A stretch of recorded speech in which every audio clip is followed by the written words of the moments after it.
कंस चाणूरमर्दनम् देवकी परमानन्दं कृष्णं वन्दे जगद्गुरुं श्रीकृष्णं हृदयं गीता संसारमूलनाशिनीं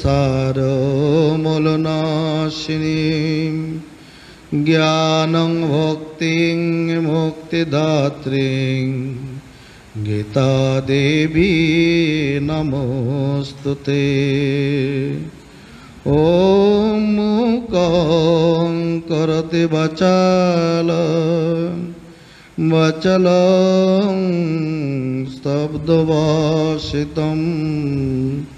यत्शक्तितमं वन्दे सुतेजानन्दगुरुं परं यत्शक्तितमं वन्दे सुतेजानन्दगुरुं परम्। ॐ शान्ति शांति शांति।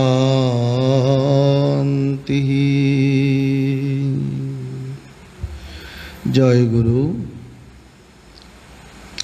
श्री श्री गुरु गीता संघ श्री श्री बारासात योगाश्रम सकल गीता भक्त अनुरागी भक्तवृंद के जानाई ओम नमो नारायणाय एवं जय गुरु शुभेच्छा। आज के आमादेर এই गुरु गीतार संगेर संगे যারা যুক্ত আছেন বিশেষ করে এই গুরু গীতা সংঘ পরিচালনার জন্য বিশেষ প্রেরণা জুগিয়েছেন, আনন্দ বর্ধনের কারণ হয়েছেন, সুচারু সম্পাদনের জন্য সহযোগিতা সহানুভূতি প্রকাশ করেছেন, তারা হলেন বারাসাত নবপল্লী নিবাসী ডাক্তার শ্রী প্রসূন রায় চৌধুরী মহোদয় এবং সাথে আছেন পুকুরিয়া গুরুগীতা সংঘ শ্রী অমিত ধর এবং কোকন্ধর এবং শ্রদ্ধেয়া মিনতি মাতাজি। তাদের সকলকে জানায় প্রাণের অভিনন্দন, ভালোবাসা, জয়গুরু শুভেচ্ছা। সকলের সর্বাঙ্গীন মঙ্গলের জন্য শ্রীগুরুর চরণে করি প্রার্থনা। আজকে আমাদের আলোচ্য বিষয় শ্রীমদ্ ভগবদ গীতা পঞ্চদশ অধ্যায় পুরুষোত্তম যোগ। বলতে গেলে শ্রীমদ্ ভগবদ গীতার সর্বশ্রেষ্ঠ যোগ। নামটির মধ্যেই ভগবান শ্রীকৃষ্ণ আমাদেরকে উপদেশ করছেন আমাদের কল্যাণের জন্য, আমাদের মঙ্গলের জন্য পুরুষোত্তমের সহিত যুক্ত হও। পুরুষোত্তম যোগ মানে পুরুষোত্তমের সঙ্গে তুমি যুক্ত হও। যদি তুমি পুরুষোত্তমের সঙ্গে যুক্ত হতে পারো, তোমার জীবন সম্পদে ভরপুর হবে, জীবন সফল হবে, জীবন ভালোবাসায় পরিপূর্ণ হবে, তথা তুমি প্রেমময় হবে, জ্ঞানময় হবে, তুমি মুক্তি লাভ করবে, তুমি বুদ্ধিমান হবে, তুমি কৃতকৃত্য হবে। কেননা যদি জীব সংসারে অনিত্য জগতের মধ্যে মত্ত হয়ে যায়, তার জীবন হয়ে যাবে অসফল। আমাদের এই সংসারে দুটি জিনিস আছে, একটা ভোগ, একটা ভক্তি ভগবান। তা এই দুইটা জিনিস এই সংসারের মধ্যে মিশিয়ে আছে। যেরূপ বালি আর চিনি মিশ্রিত হয়ে রাখলে সেখানে কে পৃথক করতে পারে? পিঁপড়া। পিঁপড়া কি করে? বালি ত্যাগ করে মিশ্রিটুকু বা চিনিটুকু গ্রহণ করতে পারে। জলে দুধে মিশ্রিত থাকলে কে পৃথক করতে পারে? হংস। সাধারণ হাঁস নয়, রাজহংস। রাজহংসই পৃথক করতে পারে। হ্যাঁ, সেই রাজহংস যে রূপ জল ত্যাগ করে সার বস্তু দুধটুকু গ্রহণ করতে পারে, সংসারের সারকে গ্রহণ করার জন্য ভগবান সবাইকে পরম পুরুষোত্তম তত্ত্ব উপলব্ধির জন্য বলছেন রাজহংস হও। তো জীব সংসারে এমনভাবে বিচরণ করে যেন ভগবান বলতে কিছু নেই, ভোগের মধ্যে মত্ত হয়ে আছে, তার মধ্যে আসক্ত হয়ে আছে, দুঃখও পাচ্ছে আর মনে করে সংসারটা মনে হয় এরকমই। এত বছর সংসারে থাকলাম, মাঝে মাঝে তীর্থস্থানে যাই, সাধু মহাপুরুষদের কাছেও যাই, মঠে মন্দিরেও যাই, মনের কোনো পরিবর্তন নাই। এত ধর্ম করি, পূজা করি, এত সাধু মহাত্মা প্রণাম করি, তীর্থাদিতে দান দক্ষিণাও করি, মনের কোনো পরিবর্তন নাই। তার কারণ জীবনের লক্ষ্য স্থির নাই। জীবনের লক্ষ্য যদি স্থির থাকে, পুরুষোত্তমের সঙ্গে যুক্ত হব, এটাই যদি সকল মানব জীবনের লক্ষ্য স্থির থাকে, তখন সে চিন্তা করবে আমার জীবন পরিবর্তনের জন্য আমার কি কি করা দরকার। আজকের শ্রীমদ্ ভগবদ গীতার এই ৫ম অধ্যায়টি একটু পর্যালোচনা করিলে এখানে ভগবান পুরুষোত্তম তত্ত্ব, জীবের স্বরূপ, সংসারের অনিত্যতা সবগুলো এখানে তো সুন্দর করে বিশ্লেষণ করেছেন এবং সেই পুরুষোত্তম তত্ত্ব তথা নিজের স্বরূপকে লাভ করার জন্য উপায়ও নির্দেশ করেছেন। কে সেই পুরুষোত্তম? পুরুষের মধ্যে যিনি উত্তম। যখন আমরা উত্তম একটা বস্তু যখন আমরা বুঝি বা ভাবি, তখন বুঝতে হবে অদম একটা আছে, মধ্যম একটা আছে। পুরুষদের মধ্যে যিনি উত্তম, ভগবান বলেছেন আমি খর পুরুষ থেকেও শ্রেষ্ঠ, অক্ষর পুরুষ থেকেও তো শ্রেষ্ঠ। লোকে বেদে সর্বলোকে, এবং বেদ আমাদের ধর্মীয় প্রধান ধর্মগ্রন্থ, লোকে বেদে তাকে পুরুষোত্তম বলা হয়েছে। সে কে পুরুষোত্তম? পুরে সয়েদিতি পুরুষ, তিনি পরমাত্মা, মায়া শক্তিমদ ব্রহ্ম, শুদ্ধ ব্রহ্ম। তাকে কেউ বলেছে মায়া শক্তিমদ ব্রহ্ম, কেউ বলেছেন শুদ্ধ ব্রহ্ম, কোন মহাত্মা যে নির্গুণ ব্রহ্ম অর্থাৎ শ্রেষ্ঠ ব্রহ্ম। মহতো পরম অব্যক্ত, ওই যে মহত পরম অব্যক্তাৎ পুরুষ পর, পুরুষান্ন পরন কিঞ্চিত সা কাষ্টা সা পরাগতি। উপনিষদের মধ্যে আমরা এই শ্লোকটা পাই, মহৎ থেকে অব্যক্ত শ্রেষ্ঠ, অব্যক্ত প্রকৃতি থেকে পুরুষ শ্রেষ্ঠ, সে পুরুষের অধিক শ্রেষ্ঠ আর কিছু নেই। পুরুষান্ন পরন কিঞ্চিত সা কাষ্টা সা পরাগতি, তিনিই পরাকাষ্ঠা, সর্বশ্রেষ্ঠ, তিনি শুদ্ধ ব্রহ্ম পরমাত্মা, তিনিই পুরুষোত্তম তত্ত্ব। আমাদের শ্রীমদ্ ভগবদ গীতার মূল তত্ত্ব পুরুষোত্তম তত্ত্ব। কোনো ব্যক্তি বিশেষকে এখানে পুরুষোত্তম বলা হচ্ছে না। কাকে বলা হচ্ছে? শুদ্ধ নির্গুণ পরমাত্মাকেই বলা হচ্ছে পুরুষোত্তম। আর কি বলা হচ্ছে উপনিষদের মধ্যে? ত্বং স্ত্রী ত্বং পুমানসী ত্বং কুমার উতবা কুমারী, বলে তুমি স্ত্রী, তুমি পুরুষ, উতবা কুমার, তুমি কুমার বা কুমারী। তং জিন্ন দণ্ড বঞ্চসি জাত ভূত ভবিষ্যতি, অর্থাৎ তুমি আবার জীর্ণ হয়ে দণ্ড ধারণ করে বিদ্যুর বেশে চলপাড়া করিতেছ। তং জাত, আবার তুমি নবজাতক রূপে জন্মগ্রহণ করিতেছ। তুমি কে? তুমি স্ত্রী, তুমি পুরুষ, তুমি কুমার, তুমি কুমারী, আবার তুমি বিদ্যের সাজে হাতে দণ্ড নিয়ে তুমি চলাফেরা করো, আবার তুমি নবজাতক রূপে পৃথিবীতে আগমন করো। তাহলে দেখা যাচ্ছে তিনি একাধারে নিরাকার, আবার তিনি একাধারে সাকার, তিনি পরমাত্মা। এটা আমরা দেখতে পাই তিনি কে। সে পরম পুরুষোত্তম তত্ত্বের সহিত তুমি যুক্ত হতে পারো। কারণ তুমি যদি এই অনিত্য সংসারের সঙ্গে যুক্ত হয়ে যাও, এই সংসারকে আজকের অধ্যায়ে ভগবান বলেছেন অনিত্য মানে অসত্য। অসত্য মানে শব্দের অনিত্য, বিশ্বাসের অযোগ্য। আগামীকাল পর্যন্ত এই সংসার থাকবে কিনা, আমরা তোমরা থাকবো কিনা তা কোনো নিশ্চয়তা নেই। তাই বিশ্বাসের অযোগ্য।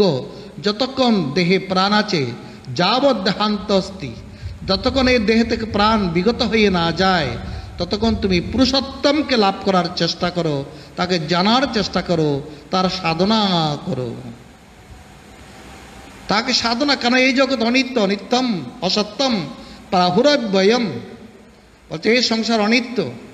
অনিত্য সংসারে আসক্ত হইয়ে কেন যাতনা ভোগ করো, পুরুষোত্তম তত্ত্ব জেনে নাও গীতায়, জীবনে তুমি মুক্ত হও।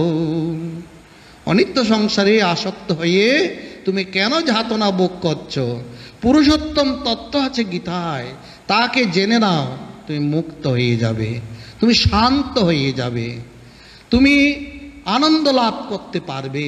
কত সুন্দর তত্ত্ব আমাদের শ্রীমদ্ ভগবদ গীতার মধ্যে ভগবান আমাদের জন্য উপহার দিয়েছেন। আমরা সেই শ্রীমদ্ ভগবদ গীতাকে ত্যাগ করে শান্তির জন্য ঘুরতেছি মরুভূমিতে। তোমার সামনে এক কলসি জল আছে, আর তোমার পিপাসাও পেয়েছে, অথচ তুমি জলের জন্য অনুসন্ধান করেছো কোথায় জল পায়। তার জন্য তুমি কি করছো? নিজের বাড়িতে গিয়ে হয় নলকূপ খনন করিতেছ, অথচ তোমার হাতে জলের কলসি আছে, আর তুমি কি করিতেছ? নলকূপ খনন করিতেছ। কেন? জল পাওয়ার আশায় তৃষ্ণা মিটানোর জন্য। হাতে তোমার জল আছে। এই আমার শ্রীমদ্ ভগবত গীতা হচ্ছে প্রাণের পিপাসা মিটানোর জন্য, মনের পিপাসা মিটানোর জন্য, জীবনের পিপাসা মিটানোর জন্য শান্তির জল। সে শান্তির জল যদি আমরা পান করতে পারি, জীবনের পিপাসা, জীবনের দুঃখ, জীবনের পাপ তাপ চাপ যত আছে সব শান্ত হয়ে যাবে। সব কি হয়ে যাবে? শান্ত হয়ে যাবে। তাই পুরুষোত্তম তত্ত্ব সেই জন্য ভগবান এই অধ্যায়ের মধ্যে ব্যাখ্যা করেছেন। সেই তত্ত্বকে জানার জন্য অসঙ্গ শস্ত্রেণ ধীরেণ চিত্ত্বা, তোমার যে সংসারের প্রতি আসক্তি আছে, এই আসক্তিটুকু তুমি পুরুষোত্তমের দিকে পরিবর্তন করো। তোমাকে সংসার ছাড়তে হবে না, তুমি যেখানে আছো সেখান থেকে তুমি মনের ভাব পরিবর্তন করে দাও। আমরা যদি অভ্যাসে মনের ভাব পরিবর্তন না করি, অভ্যাসের দ্বারা, তখন আমরা যত বাচিক জ্ঞান লাভ করি না কেন, গ্রন্থ পড়ে সৎসঙ্গ করে, একটু আগে যে কথা বললাম, মঠে মন্দিরে তীর্থে যায়, মনের কোনো পরিবর্তন নাই। কেন?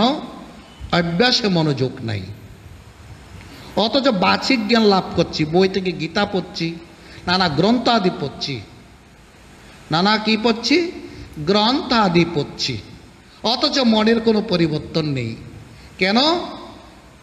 আমি শ্রবণ করছি, মনন করছি না, আর মানছি না, পালন করছি না, মনের পরিবর্তন কি করে হবে? তাই আগের যুগে গুরুদেবরা কি করতেন? আগের যুগে এরকম গ্রন্থ ছিল না, ছাপাখানা ছিল না, সম্পূর্ণ নির্ভর করতে হতো গুরুজনের উপর। গুরুদেব একটি জ্ঞান দেবেন, সেটা শিষ্য পরিপালন করলে আর একটি জ্ঞানের উপদেশ পাবেন। আর এখন তো বইপত্রে, হাটে বাজারে মুখে মুখে জ্ঞানের ছড়াছড়ি, কিন্তু মনের কোনো পরিবর্তন নাই। আগে গুরুদেব জ্ঞান দিতেন, মনে করো সে জ্ঞানার্থী যখন শিষ্য আসতেন, বালক আসতেন, সত্যং বদ ধর্মচর, এই দুটি লাইন মুখস্থ করবে। পরের দিন গুরুদেবকে এসে শিষ্যরা প্রশ্নের উত্তর দিলেন, গুরুদেব আমি শেখা হয়ে গেছে। বল কি শিখেছো বলো? একজন বললেন, কেন কালকে বলেছেন সত্যং বদ ধর্মং চর। আরেকজন বলছেন, গুরুদেব আমি একটা শিখেছি, আরেকটা লাইন শিখতে পারি নাই। বলে তুমি এত বড় মূর্খ, এই 2টি লাইন শিখতে পারলে না? বলে না গুরুদেব, সেরকম নয়। আমি তো বলে দিতে পারি, আমি কাল থেকে প্রতিজ্ঞা করেছি আমি সত্য কথাই বলবো, জীবনে মিথ্যা বলবো না। আমি এটা কঠিন সত্যব্রত গ্রহণ করেছি, কিন্তু ধর্মাচরণ করতে পারবো কিনা সেটা এখন আমি বুঝতে পারছি না, তাই আমি ধর্মংচর কথাটি বলতে পারবো না। সে 1 মাস পরে গিয়ে বলছেন গুরুদেব এবার আমি ধর্মংচর, আমি আপনার এই বাক্যটা আবার আজকে মুখস্থ দিচ্ছি। সে মাসব্যাপী ধর্মের আচরণ করেছেন, সমস্ত ধর্মের আচরণ করেছেন, আচার আচরণ, পাঠ প্রার্থনা, পূজা ব্রত উপবাস, ধর্মের যে 10টি লক্ষণ এগুলো অর্জন সে জীবনে করেছেন। করার পর বলছেন আবার আমি মুখস্থ বলতে পারবো ধর্মংচর। ও আমরা পৃষ্ঠা পর পৃষ্ঠা গীতা পড়ছি, কত কিছু মনে রাখছে, মনের পরিবর্তন হচ্ছে না কেন? এগুলো আমরা পালন করি না। সেই জন্য গীতায় বলছেন জিত সঙ্গ দোষা। তুমি যে পুরুষোত্তম তত্ত্ব জানতে চাও, তোমাকে কি কি পালন করতে হবে, তোমাকে কি কি মনন করতে হবে, কি কি সংযত হতে হবে। অসঙ্গ শস্ত্রেণ ধীরেণ চিত্ত, অসঙ্গ মানে অনাসক্ত হও, সঙ্গ মানে আসক্ত, অসঙ্গ মানে অনাসক্ত হও। সংসারে তুমি থাকবে অনাসক্ত হয়ে। ঠাকুর রামকৃষ্ণ সহজভাবে বলতেন, তোমার বাড়িটা মনে করো ভগবানের বাড়ি, আর তুমি তার দাস। এই ভগবানের বাড়িতে আমি দাস হয়ে জীবনযাপন করছি, ভগবানের দাস হয়ে কর্তব্য পালন করছি। কোনো কিছুর প্রতি আমার আসক্তি নেই। সন্ধ্যা হলে ফিরে যাব, যেমন বড় বাড়িতে দাসী সন্ধ্যা হলে ফিরে যায়, আমার জীবনের সন্ধ্যা যেদিন নেমে আসবে, অর্থাৎ আমার জীবনের কাল যেদিন শেষ হবে সেদিন আমি চলে যাব। আমি এই পর্যন্ত কর্তব্য পালন করছি অনাসক্ত হয়ে। অনাসক্ত মানে মনে না রাখা, কোনো কিছু মধ্যে নো অ্যাট্রাকশন, আসক্ত না হওয়া, কিন্তু কর্তব্য পালন করব। আমি অনেক সময় বলি, যেমন বাথরুম এসেনশিয়াল, প্রত্যেকের জন্য প্রয়োজন, যেতে হয়। কিন্তু বাথরুম করে আসার পর সারাদিন বাথরুমের কথা কারো মনে থাকে কি? যখন প্রয়োজন হয় তখনই বাথরুমে যাই, এরপর আর বাথরুমের কথা আমাদের মনে থাকে না। এই সংসারে থাকার সময় সেই রকম যেন এগুলো মনে থাকে না। আমি করছি, আমার মন কোথায় থাকবে তাহলে? মন তো অবলম্বন ছাড়া থাকতে পারে না। মন থাকবে আমার জীবনের লক্ষ্য পুরুষোত্তম। এই বাড়িটা যার, তার প্রতি, বাড়ির মালিকের প্রতি দৃষ্টি রেখে যখন মালিক কাজ করে, মালিক প্রসন্ন হবে আমি এই কাজটা করলে, না আমি এটা না করলে মালিক অপ্রসন্ন হবে, আমাকে বকাঝকা করবে, আমাকে সংযত হয়ে থাকতে হবে, আমাকে ভালোভাবে কাজ করতে হবে, আমার কর্তব্যের মধ্যে কোনো অলসতা থাকতে পারবে না, আমার কর্তব্যের মধ্যে তৎপরতা থাকতে হবে। অসঙ্গ শস্ত্রের, অসঙ্গের আরেকটি শব্দ তত্ত্ব বৈরাগ্য। যে বৈরাগ্যবান, বিবেকবান, সে পুরুষোত্তম তত্ত্ব জানতে পারে। বৈরাগ্যবান কাকে বলা হয়? আমাদের যোগদর্শনে একটি বৈরাগ্যের সংজ্ঞা আছে। হ্যাঁ, কি আছে? দৃষ্টানুসাবিক বিষয় বিতৃষ্ণস্য বৈরাগ্য সঙ্গম। হ্যাঁ, আমাদের যোগদর্শনের বৈরাগ্য সংজ্ঞা হলো, তুমি যা কিছু দেখছো আর যা কিছু তুমি পরলোকের সম্পর্কে জ্ঞান অর্জন করছো, অনুশ্রাবিক, দৃষ্টানুশ্রাবিক, দৃষ্ট আর অনুশ্রাবিক। অশ্রাবিক শ্রবণ করছো যে এই কাজটা করলে পরলোকে সুখে থাকবো, আর ইহলোকে এই কাজটা করলে আমি সুখে থাকবো, এইসব বিষয়ে যার মনে বিরক্তি আছে তাকে বলা হচ্ছে বশীকার বৈরাগ্যম, বশীকার। আর আমরা সহজে বুঝবো বৈরাগ্য মানে ভিতরাগ আর ভিতরাগ আর কি বিশেষ রাগ। ভিতরাগ মানে সংসারের বিষয়ের প্রতি রাগ, মানে আসক্তি, সংসারের প্রতি আসক্তি কি করবো? ভীত মানে ত্যাগ করব। আর বিশেষ রাগ ভগবানের প্রতি অনুরক্ত হব। আর সেটাকে যদি আরো বিশ্লেষণ করে আমরা বুঝতে যাই, তাহলে আমাদের মধ্যে 3টি লক্ষণ, বৈরাগ্যের যে 3টি প্রধান লক্ষণ, এখানে অনেকবার ব্রহ্মচারীদের বলা হয়েছে, ব্যাকুলতা, লোকসঙ্গ ত্যাগ, আর হচ্ছে আলস্য ত্যাগ। ব্যাকুলতা থাকতে হবে মানে ভগবানের প্রতি আমার তৎপর, আমার ব্যাকুল মন হতে হবে। আমার এই জীবনে পুরুষোত্তম তত্ত্ব লাভ করা চাই, আমি সংসারে থাকবো, মন থাকবে আমার পুরুষোত্তমের প্রতি।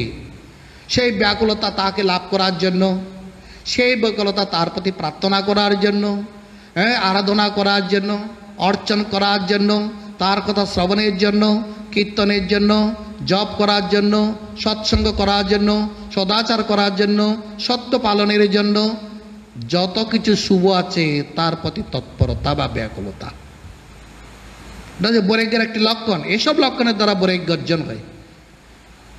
আর একটা বলো লোকসঙ্গ ত্যাগ।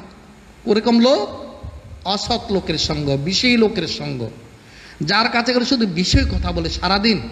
তো ওই কথা শ্রবণের সঙ্গে কি হয়, মনের মধ্যে একটা সংস্কার হয়ে যায়।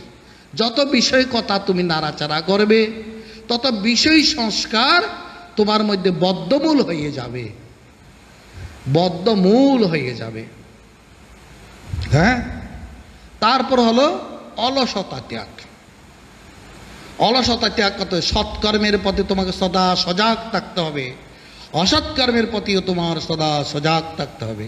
সৎকর্ম তৎপরতা সেই সম্পাদন করবে, অসৎকর্মকে তুমি কি করবে, পরিত্যাগ করবে। তাই ভগবান নির্মাণ মোহাজিত সঙ্গ দোষা অধ্যাত্ম নিত্যা বিনিবৃত্ত কাম। নির্মাণ মোহ, তা তুমি মান শূন্য, মোহ শূন্য, অভিমান শূন্য, অহংকার শূন্য হও। জীবনের প্রথম কথা, সাধনার প্রথম কথা হলো কি, অহংকার শূন্য হোক। যে অহংকার শূন্য হতে পারে সে মান শূন্য হতে পারে, মোহ শূন্য হতে পারে। সেদিন একটা ভালো সংবাদ শুনেছি যে ভগবানকে লাভ করার জন্য, ভগবানকে সঙ্গে কথা বলার জন্য, ভগবানকে দর্শন করার জন্য, ভগবানের সান্নিধ্য লাভ করার জন্য ভগবানের একটি মোবাইল নাম্বার আছে। খুব সুন্দর, আমার খুব ভালো লেগেছে। তো সেখানে আমরা যেমন এই জায়গা থেকে আর জায়গায় যেতে গেলে মোবাইলে রোমিং করতে হয় না, একটা জিরো লাগাতে হয়। তো প্রথমে হলো জিরো। তো জিরো হলো কি, তুমি অহংকার শূন্য হও। সাধনার, ধর্মজগতের প্রথম কথা, অহং শূন্য হয়ে তুমি ধর্মজগতে প্রবেশ করো। সে সংসারী হোক বা সংসার ত্যাগী হোক, যেখানেই থাকো, এই ভগবানের সঙ্গে কথা বলতে গেলে প্রথমে অহংকার শূন্য হতে হবে। অনেক তোমার সঙ্গে ভগবান কথা বলবে না, জিরো। তারপর বললেন নাইন। নাইন মানে নববিধা ভক্তির যে কোনো একটি অঙ্গ অবলম্বন করে তোমার জীবন পরিচর্যা করো। নববিধা ভক্তি, শ্রবণং কীর্তনং বিষ্ণু শরণং পাদ সেবনম অর্চনং বন্দনং দাস্য আত্মনিবেদনম। শ্রবণ, কীর্তন, শরণ, পাদ সেবন, অর্চনা, বন্দনা, দাস্যবোধ সেবা, শক্যবোধ সেবা, শেষ আত্মনিবেদন ভক্তি। তো সকল ভক্তির মধ্যে গৃহীদের জন্য শ্রেষ্ঠ ভক্তি হলো দাস্য ভক্তি। ওই যে একটু আগে বললাম, বাড়িটা ভগবান, আমি দাস, আমি দাস রূপে। তো দাসের কোনো অহংকার নাকি ভগবানের থাকবে অহংকার? কেন অহংকার কেন? এক অহং বৈষম প্রজা এয়। তিনি অহং করেছেন বলে আমরা সবাই সৃষ্টি হয়েছি, আর যখন সময় হবে সব প্রলীন হয়ে যাবে। আমার তোমার অহংকার সাজে না কেন? আমাদের আদিও নেই, অন্ত নেই, তাই আমাদের কোনো অস্তিত্বও নেই। অর্থাৎ জড় বস্তুর কোনো অস্তিত্ব নেই। যাহা জড় বস্তু তাহা করো, একটু পরেই বলবে, করো ভূতানি সর্বাণি, করো পুরুষ বলা হয়েছে। যাহা নাম রূপ দৃশ্যাত্মক জীব জগৎ, সেই হিরণ্যগর্ভ থেকে ব্রহ্মা থেকে স্থাবরম পর্যন্ত, কৃমি কীট মানুষ পশু পাখি থেকে সব কিছু হচ্ছে খর পুরুষ। কারণ অস্তিত্ব নেই, আদি নেই, অন্ত নেই, তার মানে মিথ্যা, অনিত্য। একমাত্র ভগবান শুদ্ধ সত্য পরমাত্মা পুরুষোত্তম, আমরা তার দাস। তো দাস গৃহীদের জন্য দাস্য ভক্তি শ্রেষ্ঠ। হ্যাঁ, এই দাস্য ভক্তি করতে করতে, ভগবানের দাসবোধে ভগবানের সেবা করতে করতে, দাসবোধের সেবা, ভগবানের কথা শুনতে ভালো লাগবে। তুমি যার যার কাজ করবে তার কথা শুনবে না? আমরা যদি ভগবানের দাসকে শ্রবণং, সে দাস বোধ, সেখানে তার কথা শুনতে ভালো লাগবে, তার কথা কীর্তন করতে ভালো লাগবে, তাকে স্মরণ করতে ভালো লাগবে, তার সেবা করতে ভালো লাগবে। তার দাস্য ভক্তি শ্রেষ্ঠ। এই দাস্য ভক্তি করতে করতে একদিন সাধক আত্মনিবেদন রূপ শরণাগতি, এটা যেটা আজকের অধ্যায়েও একটা শব্দ আছে এই ব্যাপারে, তখন তোমার পূর্ণ শরণাগতি আসবে। পূর্ণ শরণাগতি যখন আসবে তখন তোমার মধ্যে অদ্বৈত ভক্তির সূত্রপাত হবে। যারা ত্যাগী সাধক সন্ন্যাসী মোক্ষার্থী তাদের জন্য অদ্বৈত ভক্তি শ্রেষ্ঠ। কিন্তু দাস্য ভক্তি ব্যতীত অদৃশ্য ভক্তি আসতে পারে না। আগে দাস বোধে তার সেবা করা চাই। তা ওই 909 নিয়ে কথা বলা হচ্ছে। 9 নববিধা ভক্তির দাস্য ভক্তিকে অবলম্বন হোক বা যার যেটা ভালো লাগে সেই ভক্তিকে অবলম্বন করে ভগবানের সেবা করো। আবার তারপর হলো 1632, মোট 10টি ডিজিটাল। আমাদের মোবাইলের নাম্বার 10টি ডিজিটাল, তো জিরো বাদ দিয়ে 1632 সততাং কীর্তন তোমাং যেজনা পর্যুপাসতে। গীতায় ভগবান বলছেন কীর্তন করো ভগবানের। তা কলিগ যুগে তোমার নাম কীর্তন হলো 16 নাম 32 কথাই 1632। কলিযুগের মহানাম কি 1632।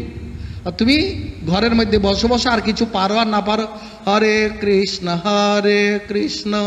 কৃষ্ণ কৃষ্ণ হরে হরে, হরে রাম রাম রাম হরে হরে, তুমি এটা করো। এতেই যদি তুমি আবেগপ্লুত আত্মহারা হয়ে নাম করতে পারো, ভগবান তোমাকে দর্শন দেবে, কথা দিয়েছেন। আত্মহারা হয়ে যেজন করে নাম, শ্রী প্রভু তাকে দেন দর্শন। আত্মহারা হয়ে করে নাম যে জন, শ্রী প্রভু দয়া করে দেন দর্শন। যে আত্মহারা হয়ে নামটা করতে পারে, নিজেকে নিজে ভুলে গিয়ে কেবল নাম করতে থাকে, লাফাতে থাকে, যে নাম ছাড়া আর কিছুই নাই, প্রভু তাকেই দর্শন দেন। আত্মহারা হরে নাম করে যে জন, সেই শুদ্ধ নামে প্রভু দেন দর্শন। তাহলে বোঝা গেল 091632। এবার কি জানো, এবার হলো 10। 10 মানে কি, আমার 5টি কর্মেন্দ্রিয় আর 5টি দশেন্দ্রিয় তার সেবার মধ্যে লাগাও। এই 5টি কর্মেন্দ্রিয় এবং 5টি জ্ঞানেন্দ্রিয়কে বিষয়ের সেবায় লাগাইও না। কারণ এই বাড়ি তো তার, আমার ইন্দ্রিয় দ্বারা তার সেবাই কর্ম করতে হবে। যাহা দ্বারা কর্ম হয় করণ তাহাকে কয়। আমার এই করণ হচ্ছে এই 5 কর্মেন্দ্রিয় প্রথম সত্য, 5 জ্ঞানেন্দ্রিয়, এই 10টি ইন্দ্রিয় দ্বারা তার সেবা করো। তারপর কি জানো 635, 6 হলো 6টি রিপু, কাম ক্রোধ লোভ মোহ মদ মাৎসর্য, এগুলো ত্যাগ করতে বলছেন না। এগুলো মোর পরিবর্তন করে দাও। এগুলো জীবনে থাকবে। যার মধ্যে কাম নেই সে একটি পাথর, কাম না থাকলে সে মানুষ হলো নাকি? ক্রোধ নেই সেটা মানুষ হলো নাকি? কাম ক্রোধ লোভ মোহ মদ মাৎসর্য, এই 6টি রিপু, এটি তোমার মধ্যে থাকবে। এটি না থাকলে তুমি একটা পাথর। কিন্তু এটা জড়বাসনার কাজে না লাগিয়ে তুমি চেতনের কাজে লাগাও। তোমার কামনাকে, কামনা 2 শুদ্ধ এবং মলিনা 2 ভেদে বিভক্ত। তো তোমার কামনাকে তুমি শুদ্ধ কামের মধ্যে রূপান্তরিত করো। আমার কামনাকে আমি বিষয়ের মধ্যে নয়, আমি ঈশ্বরকে চাই। ক্রোধ করো ভগবানের সঙ্গে, কেন প্রভু তুমি আমাকে দেখা দিচ্ছ না? আমার কোন দিকে ঘাটতি আছে সাধনার? যত কিরকম সাধক হলে সে কথাগুলো বলতে পারে। লোভ, যদি কোনো কিছু লোভ করতে হয় ভগবানের জন্য লোভ করো। ভগবানের চেয়ে শ্রেষ্ঠ আর কিছু নেই। শ্রেষ্ঠ বস্তুর জন্য তো মানুষ লোভ করে। ডাকাতরা কেন ডাকাতি করে? লোভের জন্য, জীবিকা নির্বাহের জন্য। তাই তারা এখন কি দেখে, সোনা চাঁদা রূপাগুলো নেই, লোভ শ্রেষ্ঠ বস্তুগুলো। তো জীবনের শ্রেষ্ঠ বস্তু হলো কি? ভগবান। তার জন্য লোভ করো। মোহ, আসক্ত হও তো তার প্রতি আসক্ত হবে, এটাই হচ্ছে বৈরাগ্য। ভগবানের প্রতি আসক্ত হবে, নাম বৈরাগ্য। মদ, মদ মানে আমার করা। ভগবানই একমাত্র আমার, জগতের বস্তুগুলো আমার নয়। ভগবানই একমাত্র আমার। যেটা একবার একটা কাহিনী বলেছিল না, সব কিছু তোমার আর ভগবান আমার, এটাই হলো মদ। মাৎসর্য মানে পরশ্রী কাতরতা। আহা, কত মহাপুরুষ, কত মুনি, কত যোগী, কত ঋষি তাকে লাভ করেছেন, আমি কেন লাভ করতে পারছি না? আমাকে তাদের মতো তপস্যা করতে হবে। এ হলো মাৎসর্য। এটা হলো 6 মানে কি জানো? সত্য রজতম গুণ। তার মাঝে রজতমকে বর্জন করো, সত্যকে অর্জন করো, যেটা গত সঙ্গে আমরা 4th অধ্যায়ে আলোচনা করেছি। 635 হলো পঞ্চভূতাত্মক জগৎ, অনিত্য ভাব, অসত্যং পাহরব্যয়ম। আজকের দিনে ভগবান কি বলেন? অসত্যং পাহরব্যয়ম। এটা অসত্য আবার অব্যয় বলা হয়েছে কেন? মানে এটা বলা হয়েছে কবে থেকে এই সংসার প্রবাহ রূপে এটা নিত্য, তাই এটাকে অব্যয় বলা হয়েছে। কবে সৃষ্টি হয়েছে কোনো ইয়ত্তা নেই। তাহলে না ভগবানের মোবাইল নাম্বারটা কি? 09, তারপর কি বলো? 1632106355। এই যদি আমরা সংগ্রহ করতে পারি, এভাবে যদি জীবনটাকে তৈরি করতে পারি, ভগবানের সঙ্গে কথা বলা যাবে, ভগবানের দেখা পাবো, ভগবানের সান্নিধ্য লাভ করতে পারে। যদ্গত্বানা নিবর্তন্তে তদ্ধাম পরমং গীতায় আজকে বলেছেন, সেইখানে পৌঁছতে পারলে আমার আর এই জগতে ফিরে আসতে হবে না। তার নির্মাণ মোহাজিত সঙ্গ দোষা অধ্যাত্মনিতা বিনিবৃত্ত কামা দ্বন্দ্বে বিমুক্তা সুখ দুঃখ সঙ্গে গচ্ছন্তা মোড়া পদম অব্যয়ম তৎ। আমার পরম অব্যয় পদ তারাই লাভ করতে পারে, পুরুষোত্তম তত্ত্ব তারাই অনুভব করতে পারে যারা অহংকার শূন্য হয়। 1 নম্বর জিরু। যারা অহংকার শূন্য তারা মান শূন্য মোহ শূন্য হতে পারে। জিত সঙ্গ দোষ আসক্তি জয় করেছে ইন্দ্রিয় সংযমের দ্বারা। আমাদের উপর আমাদের কোনো কন্ট্রোল নেই। জীবনে থাকতে হলে মনের উপর প্রভুত্ব চাই, মনের উপর কর্তৃত্ব চাই। যারা মনের উপর প্রভুত্ব করতে পারে না তারা ভগবানের সেবক হতে পারে না। এখন মনের অধীনে আমরা চলছি, কিন্তু না, আমাদেরকে মনকে আমরা চালাবো। এই কন্ট্রোলিং পাওয়ার, এই ধৈর্য, এই শৌর্য, এই তিতিক্ষা, এই সংযম যদি না থাকে, সে তো সাধক তো দূর কথা, একজন সদ্গৃহস্থ হতে পারে না। সাধক হওয়া তো দূরের কথা, সাধকতে সে যোগ্যই নয়, মনের উপর যার কন্ট্রোল নেই। একটি সুন্দর কাহিনী বলছি। এক মহাত্মা নাম প্রজ্ঞানমুনি। তিনি যেমন জ্ঞানবান তেমন বিবেকবান, মুক্ত পুরুষ। অনেক সাধু মহাত্মা তার সঙ্গে বাস করে, তার শিষ্য প্রশিষ্যরা তার সেবা এবং তার সাধনায় নিযুক্ত আছেন। সেখানে অনেক বড় বড় শিক্ষিত মানুষ, মহাত্মা, অনেক মহান ব্যক্তি তার শিষ্য আছেন। খুব ভালো মহাত্মা, জীবনমুক্ত পুরুষ। তো একজন জীবন নামে এক ব্যক্তি গেলেন তার কাছ থেকে দীক্ষা নেওয়ার জন্য। সরাসরি গুরুদেবকে দর্শন করা যায় না, কারণ সহজ দর্শনের কোনো মূল্য অনেকে অনুভব করতে পারে না। যে ব্যক্তি সহজে লাভ করা যায়, যে বস্তু সহজে লাভ করা যায়, তার মূল্য আমরা নির্ধারণ করতে পারি না। যেমন জল একটি মূল্যবান পদার্থ, কিন্তু কত জল রাস্তার মধ্যে নলি থেকে পড়ে পড়ে নষ্ট হয়ে যাচ্ছে। মিউনিসিপালিটি যদি একদিন জল বন্ধ করে আমাদের অবস্থা 12টা বাজবে। অথচ জলের মহিমা আমরা বুঝতে পারি না। আমরা বাথরুমে ঢুকলে বালতির পর বালতির জল নষ্ট করি, সংযমের অভাব। অপ্রয়োজনীয় জল নষ্ট করি, সংযমের অভাব। যে সংযমী তার প্রয়োজন ব্যতীত সে বাথরুমে একটু জল অধিক ব্যবহার করবে না, জানো? কারণ তার মনের উপর কন্ট্রোল নেই, সে অসংযমী। সে হলো কিরকম বিলাসী, সে হলো স্নান বিলাসী। বাথরুমে ডেকে সে ঘন্টার পর ঘন্টা জল দিয়ে নিজেকে পরিশুদ্ধ করতে চায়। অত জল প্রয়োজন হয় না, তার কন্ট্রোল নেই, এটা তার বিলাসিতা। তা ওই যে সেরকম মূল্যবান বস্তু বা মূল্যবান ব্যক্তিকে সহজ তিনি প্রজ্ঞানমণি দেখা দেন না। সেই ব্যক্তি গেছেন দীক্ষার জন্য, 4 বছর ধরে সেবা করছেন, গুরুদেবকে এখনো দর্শন করেনি। কয় বছর সেবা করেছেন? 4 বছর। কে? জীবন নামে ভদ্রলোক। 4 বছর পর কিন্তু গুরুদেব জানেন তার আশ্রমে এক ব্যক্তি এসেছে ধর্মের দীক্ষা লাভের জন্য। গুরুদেব তখন একদিন 4 বছর পর জীবনকে খবর দিলেন তার কাছে আসতে। 4 বছর পর গুরুদেবকে দর্শন করেছেন।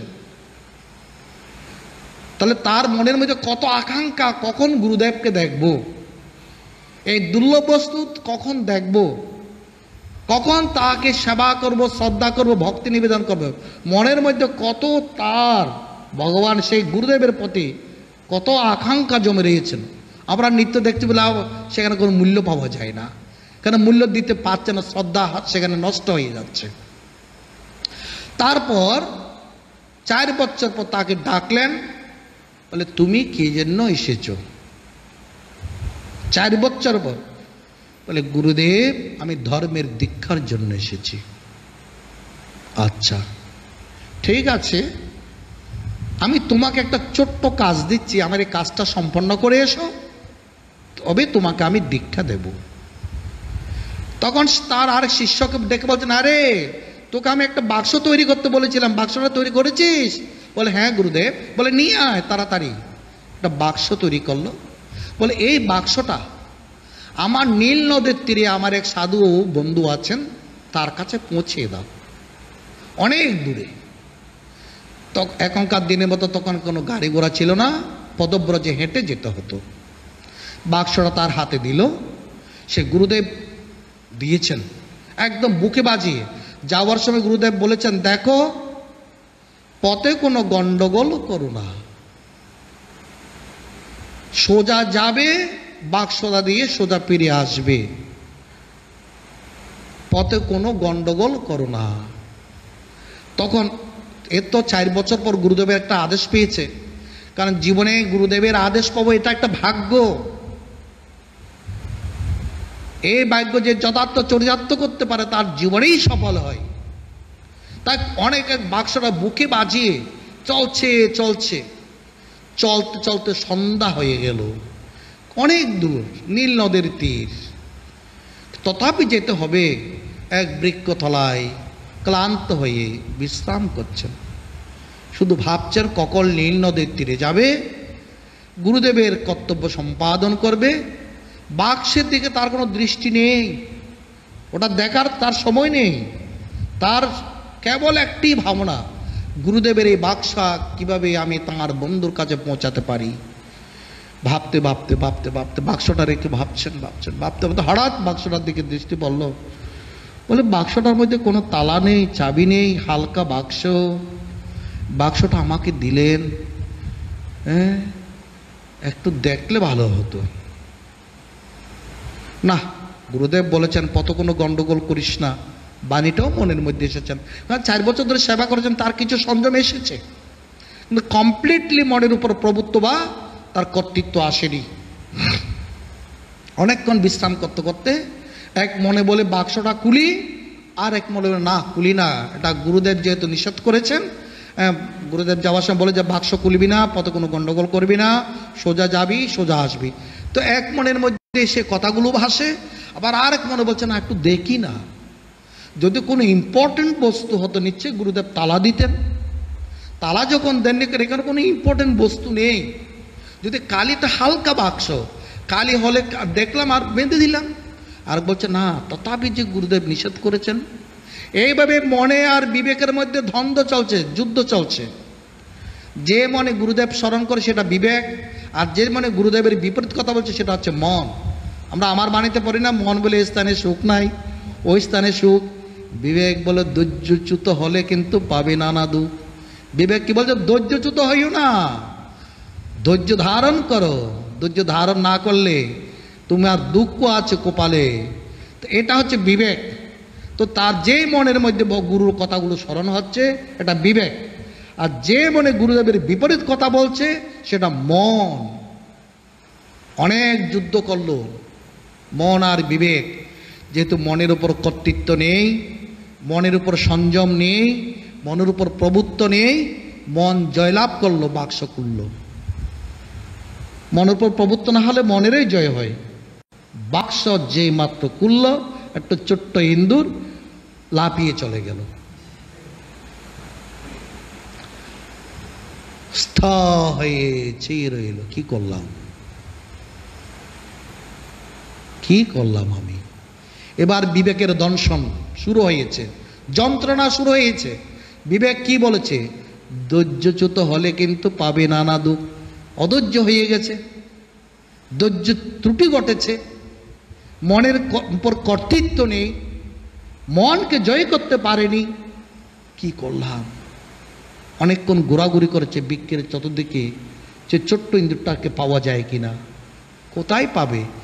হিন্দুর ভাবছে এতদিন আমি বদ্ধ ছিলাম, আজকে আমি কোলা মনে পেয়েছি, আজকে আমি কারে কানে থাকবো। সে যেদিকে গর্ত বেঁধে সেদিকেই প্রবেশ করেছে, যেটা সে জীবন ভক্ত জানে না। অনেক কষ্ট, অনেক ভারাক্রান্ত মন নিয়ে পথ চলছে। পৌঁছে গেলেন গুরুদেবের বন্ধুর আশ্রমে।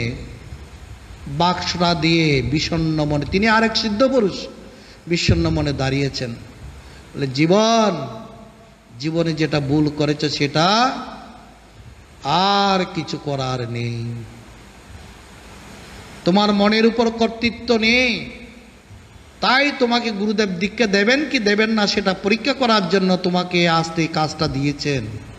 পরীক্ষায় তুমি অসফল। যার মনের উপর কর্তৃত্ব নেই তার জীবনে কোনো সফলতা আসতে পারে না। যার মনের উপর প্রভুত্ব নেই তার জীবনে সফলতা আসতে পারে না। সে ধৈর্যহীন, স্থৈর্যহীন, তিতিক্ষাহীন, তার জীবনেই সফলতা আসতে পারে না। আমরা একটু দুঃখ পেলে সেটা সহ্য করতে পারি না। সেই দুঃখ থেকে মুক্তির জন্য নানা অভিযোগ, নানা কত কিছু পন্থা অবলম্বন করে, আমাকে দুঃখ দিয়েছে আমার ভালো লাগছে না, আমাকে অপমান করেছে আমার ভালো লাগছে না। অথচ আমাদের দুঃখ, মনের উপর কর্তৃত্ব নেই বলে আমরা কথাগুলো বলি। মনের উপর প্রভুত্ব থাকলে তাক না, আমি আমার মন থাকি। আমার মনের উপর কর্তৃত্ব থাকলে মনের কথা আমি শুনবো না। তখন সে মহাত্মা বলছেন, আমি তো জানি না প্রজ্ঞানমণি তোমাকে দীক্ষা দেবেন কিনা, মনে হয় তোমাকে দীক্ষা দেবেন না, তবু তুমি চলে যাও। মনের কর্তৃত্ব, মনের সংযম করার জন্য সাধনায় লেগে পড়ো, জীবনে একদিন তোমার সফলতা আসবে। বিপল মনোরথ হয়ে ভারাক্রান্ত মনে গুরুদেবের আশ্রমে এসে গেছেন। গুরুদেব তো জানেন। আবার সেই গুরুদেব তার গুপ্ত গুহায় চলে গেলেন। জীবন ভক্ত দীক্ষা পেলেন না, আবার সেই সেবার কাজে লেগে পড়লেন। জীবনটাকে গড়তে হয়, আমাদের জীবনটা যে গড়তে হয়, গঠন করতে হয়, তৈরি করতে হয়। বেদের যে সার কথা সেটা আজকে গীতার সার কথা। সেবা দিয়ে, জ্ঞান দিয়ে, প্রেম দিয়ে জীবন গড়তে হয়। প্রথমে চাই সেবা। সেবার মাধ্যমে লাভ হবে জ্ঞান, জ্ঞানের মধ্যে আসবে তোমার প্রেম। আমার আত্মাকে ভালোবাসবো, সর্বভূতকে ভালোবাসবো, সেই কথা আজকের অধ্যায়ে ভগবান বলেছেন। তোমার জীবনকে সেবা দিয়ে তৈরি করো, জ্ঞান দিয়ে তৈরি করো, প্রেম দিয়ে তৈরি করো। তারপর আজকের অধ্যায়ে আর একটি সার কথা, হে জীব, তোমার স্বরূপ কি তুমি জেনে নাও। তোমার মধ্যে আত্মচেতনা জাগ্রত করো, এবং সেই আত্মচেতনাকে লাভ করার জন্য সাধনা আছে, সাধনা করো। এটা আমাদের সমগ্র বেদের সার কথা, আজকের অধ্যায়ের সার কথা। আমরা মনে করি উপরের দেহটাই আমি, আমি জীব। গীতায় ভগবান বলছে, মম এ বাংশ জীব লোকে জীব ভূত সনাতন। এ জীব, উপরের অংশটা তুমি জীব নও। আমি যে অখণ্ড চৈতন্য, আমার চৈতন্যের একটা স্ফুলিঙ্গ তুমি অংশ। আগুনের একটা স্ফুলিঙ্গ কি করতে পারে? একটা করের গাধাকে পুড়িয়ে দিতে পারে। আগুনে যেমন পোড়াতে পারে, আর যে স্ফুলিঙ্গ, একটি স্ফুলিঙ্গ, এটাও করের গাধা মানে বিচালির গাধা স্তূপকে পুড়িয়ে দিতে পারে, তাই না? ওই স্ফুলিঙ্গর অগ্নির মধ্যে কি কোনো তফাৎ আছে? অগ্নি যে কার্য করতে সক্ষম, স্ফুলিঙ্গ সে কার্য করতে সক্ষম। অখণ্ড চৈতন্য পরমাত্মা পুরুষোত্তম বলছেন, মম এ বাংশ জীব লোক, তুমি আমার সনাতন অংশ, অখণ্ড অংশ, বিভাজ্য নয়, অবিভাজ্য অংশ। এটাই হচ্ছে মানব জীবনের স্বরূপ। মানব জীবনের স্বরূপ জগতের সর্বোচ্চ পুরুষোত্তম। এই দেহটা, উপরের দেহটা তুমি নও। তোমার ভিতর আরেকটা মানুষ আছে, সেটা আত্মা, সেটা হচ্ছে তুমি। এটা তুমি জেনে নাও। আমাদের শাস্ত্র বলছেন, বহুকাল উপরত বদ্ধ আত্মাকে জীব বলা হয়। আমরা মায়া বসে, মোহ বসে, অবিদ্যার বসে আমরা সে ভগবান থেকে, স্বরূপ থেকে বিচ্ছিন্ন। তা আচার্য শঙ্কর বলেছেন, জীব ব্রহ্ম এব না পর, জীব ব্রহ্ম ব্যতীত আর কিছু নয়। যখন জীব থেকে তার অবিদ্যা, অজ্ঞান, মায়া সে ত্যাগ করতে পারবে, তখন সে নিজেকে বুঝতে পারবে তার স্বরূপ কি। যেমন মহাকাশ, আমাদের আশ্রমের বাইরে কি আছে? বিশাল আকাশ। আর এখানে একটা আকাশ আছে, এটার নাম হলো ঘটাকাশ। ঘর দিয়ে এটাকে আমরা আবদ্ধ করেছি। এই ঘরটা ভেঙে পেল, এই আকাশ আর ওই আকাশের মধ্যে কোনো তফাৎ আছে? এটা তো আমরা নাম দিচ্ছি ঘটাকাশ, এর বাইরের নামটা হচ্ছে মহাকাশ। এটাকে ঘটাকাশকে নাম দিয়েছি, চতুর্দিকে আমরা ওয়াল দিয়ে এটাকে একটা অংশ করে নিয়েছি। আসলে আকাশকে কি বিভাজ্য করা যায়, ভাগ করা যায়? যেমন একটা পুকুর দুই ভাইয়ে ভাগ করছে, মাঝখানে একটা কি দিয়েছে? দণ্ড দিল বা দড়ি দিল। কিন্তু জল তো জলে, জলকে ভাগ করা যায়? দড়ি আর দণ্ড তুলে দাও, পুকুর পুকুরে। ওই দড়ি দণ্ড হলো মায়া, অবিদ্যা, অজ্ঞান। অজ্ঞানটা যদি চলে যায়, আমি সেই পরমাত্মা পুরুষোত্তম, এটা উপলব্ধি করার জন্য ভগবান বলছেন নির্মাণ মোহাজিত সঙ্গ দোষা। যে রূপ ছাগলের পালে বাঘের বাচ্চা প্রবেশ করে নিজেকে ছাগল মনে করে, বনের যখন বাঘ এসে তাকে বলে তুই ছাগল নয় তুই বাঘ, যখন সে বুঝতে পারে হ্যাঁ আমি বাঘ আমি ছাগল নয়, সে তার স্বরূপটা বুঝতে পারে। সেই রূপ মায়ামোহ বসে আমরা উপরের দেহটাকে বলছে আত্মা, এটাই বলছে আমি জীব। এটা ছাড়া আমরা এটারই পরিচয় দিই, এই দেহটার নাম অমুক, এই দেহটার পিতামাতার নাম অমুক, এই দেহটা এই জায়গায় বাস করে। এর ভিতরে যে একটি ভগবান, আরেকটা মানুষ আছে, তার নাম আত্মা, যেটা না থাকিলে দিনে সূর্য রাত্রে চন্দ্রমা, তোমরা পড়া দাও না? যেটা না থাকিলে দিনে সূর্য প্রকাশ পায় না, রাত্রে চন্দ্রমার দর্শন মিলে না, সমুদ্রের জোয়ার ভাটা থাকে না, তিনি আছে বলে আমি জীবিত আছি, পড়েছ না? তিনি সে আত্মা, আমি, তিনি সে আমি। আমরা সেই মায়ামোহে পড়ে সেই শুকুর হয়ে গেছি। কিরকম? ইন্দ্র একবার অভিশপ্ত হয়ে শুকুর হয়ে গেছিলেন, তোমাদের আরেকবার বলেছিলাম না? এটা বারবার কেন বলে? আমাদের স্বরূপকে বোঝার জন্য। যে জিনিস হতে প্রিয় সেই জিনিসটাকে বারবার মনন করতে হয়, যেহেতু আমরা মায়ায় কবলিত হয়ে গেছি। তো দেবতা ইন্দ্র অভিশপ্ত হয়ে কুকুর শরীর ধারণ করলেন, শুকুর শরীর। অনেক বাচ্চা কাচ্চা নিয়ে বেশ ভালোভাবে আছেন। ওইদিকে স্বর্গলোকে ইন্দ্রের সিংহাসন খালি। নারদকে বিষ্ণুদেব বলছেন, আরে নারদ, মর্ত্যলোকে যাও, ইন্দ্রের সিংহাসন খালি, দেবরাজ না থাকলে এই দেবতাদের পরিচালিত করবে কে? তাকে বুঝিয়ে সুঝিয়ে নিয়ে আসো। নারদ আসলেন, গিয়ে বললেন, হে বরাহ প্রবর, আপনি তো স্বরূপত ইন্দ্র, আপনি তো বরাহ নন। অর্থাৎ বরাহ মানে শুকুর নন। বলে, ও বুঝেছি, আমার কোমল মাংস খাবার তোমার সাথ হয়েছে না, তুমি তো নারদ না? হ্যাঁ, তুমি যেখানে সেখানে একটা বিরোধ ঘটিয়ে থাকো, তাই না? যাও এখান থেকে ভাগো, তাহলে আক্রমণ করব। আরে নারদ বেগতিক কাণ্ড দেখে তিনি চলে গেলেন। আবার বৈকুণ্ঠে প্রভু নারায়ণকে বলছেন, বড় সাংঘাতিক ব্যাপার, বড় মোহে আবিষ্ট। তখন সমস্ত বৃত্তান্ত শোনালেন। সাক্ষাৎ প্রভু সুদর্শন চক্র নিয়ে প্রবেশ করলেন, সরাসরি তিনি চলে আসলেন। বলেন, কি গো, আর কতদিন এখানে থাকবে? তোমার অভিশপ্ত জীবন শেষ, চলে যাও স্বর্গে। বলে, না, আমি যাব না, আমি এখানে বেশ সুখে আছি। এর চেয়ে বড় সুখ কি আর কোথাও আছে? কি স্বর্গ, কি বলো? এটাই বড় সুখ।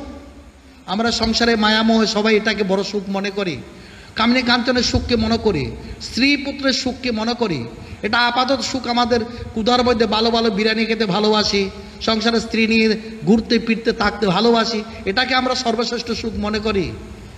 এটা সর্বশ্রেষ্ঠ সুখ নয়। দেখছেন ভগবান বিষ্ণু এর মোহ কাটানোর একমাত্র উপায়, এর ছেলের প্রতি মোহ আছে, তখন তার বাচ্চাগুলোকে বিনাশ করলেন। তখন শুকুরের কি আত্মনাদ! কখনো কখনো বিষ্ণুকে আক্রমণ করতে চায়।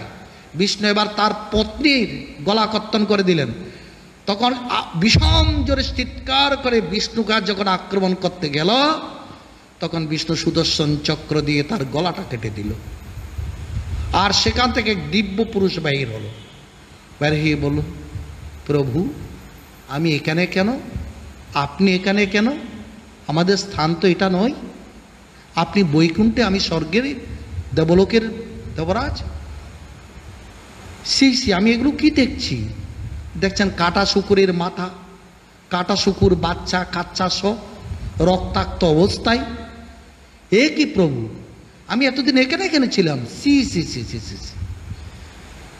যেরূপ ইন্দ্র তার স্বরূপ ফিরে পেয়েছে, তার স্বরূপ যে ইন্দ্র, সে ভুলে গিয়ে শুকরের মতো জীবন যাপন করছে। সমস্ত জীব এখানে শুকরের মতো আসক্ত হয়ে বাচ্চা কাচ্চা নিয়ে বিষয় আশা নিয়ে জীবন যাপন করছে। তাই ভগবান বলছে, না, তোমার স্বরূপ তুমি এই নয়, তুমি আমার নিত্য অংশ সনাতন, তুমি স্ফুলিঙ্গ পরমাত্মার একটি রূপ, তুমি পরমাত্মা। জীব যখন সাধনা করে সে পরমাত্মার সহিত প্রত্যেক আত্মার অভিন্ন তা উপলব্ধি করতে পারে, জ্ঞান লাভ করতে পারে, তখন সে নিজের স্বরূপ লাভ করতে পারে। তখন সে কৃতকৃত্য হয়ে যায়, সে ধন্য হয়ে যায়। সেই কথাটা শোনানোর জন্যই ভগবান আজকে বলছেন, তোমরা কি করো, মান শূন্য হও, মোহশূন্য হও, জিত সঙ্গ দোষকে তুমি জয় করো, এবং সুখ দুঃখের দ্বন্দ্বকে তুমি কি করো, সেই দুঃখের দ্বন্দ্বকে তুমি ত্যাগ করো। তবে তুমি একটি পরম পথ লাভ করতে পারবে। কি পথ? নির্মাণ মোহা জিত সঙ্গ দোষা অধ্যাত্ম নিত্যা। তো নিয়মিত তুমি অধ্যাত্ম তত্ত্বের মধ্যে বিচরণ করো, অধ্যাত্মনিষ্ঠ হও, আত্মনিষ্ঠ হও, স্বরূপনিষ্ঠ হও, পুরুষোত্তম নিষ্ঠ হও। বিনিবৃত্ত কামা, তোমার মনের মধ্যে যে কামনার উদয় হয় এগুলোকে নিবৃত্তি করো। দ্বন্দ্ব এবি মুক্তা সুখ দুঃখ সঙ্গ, যে বস্তু থেকে তুমি সুখ পাও বা দুঃখ পাও সে দ্বন্দ্ব থেকে তুমি মুক্ত। গচ্ছন্তমূঢ়া পদম অব্যয়ম তৎ, যেটা অমূঢ় মানে বিবেকী, তারা আমার সে পরম অব্যয় পদ লাভ করতে পারে। তোমার এই দেহটা হচ্ছে করপুরুষ, বিনাশীল, কর সর্বাণী ভূতানি, যা করণশীল, বিনাশীল, বিকাশশীল কর। আর মায়া শক্তি বিশিষ্ট পুরুষ মানে ঈশ্বরকে বলা হচ্ছে অক্ষর পুরুষ। আর নির্গুণ সত্য শুদ্ধ পরমাত্মা, বুদ্ধ মুক্ত পরমাত্মাকে বলা হচ্ছে পুরুষোত্তম। এই পুরুষোত্তম জীব তোমার স্বরূপ। এটাকে তুমি জানতে পারলে তুমি সর্বভাবে তখন তুমি তাকে উপাসনা করতে পারবে, সর্বভাবে সর্বপ্রকারে। তুমি তাকে কিভাবে ভাবনা করতে পারো? তুমি তাকে যেভাবে মনে করো, তাকে কৃষ্ণ রূপে উপাসনা করতে পারো, শিব রূপে উপাসনা করতে পারো, গুরু রূপে উপাসনা করতে পারো, হ্যাঁ, শান্তভাবে উপাসনা করতে পারো, দাস্য উপাসনা করতে পারো, আত্মনিবেদন রূপ ভক্তি দিয়ে উপাসনা করতে পারো। তার নানা রূপের মধ্যে তুমি দেখবে, কি দেখবে? একম এবং অদ্বিতীয়ং ব্রহ্ম সর্বং কল্লিদং ব্রহ্ম বাসুদেব সর্বমিতি মহাত্মা সুদুর্লভ। তখন তুমি বাসুদেবকে সর্বত্র দেখতে পাবে, তখন তুমি মহাত্মা হবে, তুমি সুদুর্লভ পুরুষ হয়ে যাবে। এটাই তোমার জীবনের সাধনা, এটাই গীতার সার কথা। এই গীতার সার কথা, এই জন্য এটাকে গুহ্যতম শাস্ত্র বলা হইয়াছেন। এই জন্য এটাকে গুহ্যতম শাস্ত্র বলা যায় না, গীতার মধ্যে সার কথাটা নিহিত আছে। কোন সার কথাটা? জীবনের মধ্যে আদ্য চেতনা জাগ্রত করো, জীবের স্বরূপ পরমাত্মা, তাকে লাভ করার জন্য মান শূন্য, মোহশূন্য, দ্বন্দ্বশূন্য হয়ে অধ্যাত্মনিষ্ঠ হও। তবে তোমার পরম স্বরূপ পুরুষোত্তম তত্ত্ব লাভ করে তোমার জীবন কৃতকৃত্য করতে পারবে। ওম তৎসৎ। জয় গুরু।